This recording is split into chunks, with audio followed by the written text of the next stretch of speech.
আজ অমাবস্যা পড়ছে বিশুদ্ধ সিদ্ধান্ত পঞ্জিকা মতে রাত 8:10 থেকে শুরু হচ্ছে এবং কাল বিকাল 5:26 পর্যন্ত থাকবে। সুতরাং নিশা আজকেই প্রাপ্ত হওয়ার দরুন সমস্ত কৌলদের যদি কোনো সমস্যা না থাকে তাহলে অমাবস্যার পুজো আজকেই রাত্রিবেলা হবে বা সবাই আজকেই মায়ের রাত্রিবেলায় পুজোয় ব্রতী হবেন।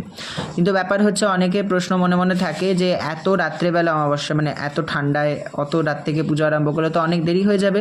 তো কালী পুজো কিন্তু ওই সময় থেকেই মানে 8টা 8:30 থেকেই করা উচিত। কিন্তু যদি আপনার মনে হয় যে না সমস্যা হতে পারে তাহলে আপনি অন্ততপক্ষে 7টায় বসুন। বসে যখন সংকল্প করবেন তখন অবশ্যই বলবেন বিষ্ণুরম তৎসদদ্য পৌষে মাসি কৃষ্ণে পক্ষে ধনুরাশিস্তে ভাস করে চতুর্দশ্যাম তিথা বারেভ্য অমাবস্যা তিথু যাবৎ। মানে আপনি এমনভাবে পুজোটা সমাপন করবেন যেন তখন 8:10 বা 15 বেজে গিয়ে থাকে। এটা নিশ্চয়ই করতে পারবেন, তাহলে আপনার পর্বকৃত হয়ে গেল, মায়ের সম্মানও রক্ষা হলো।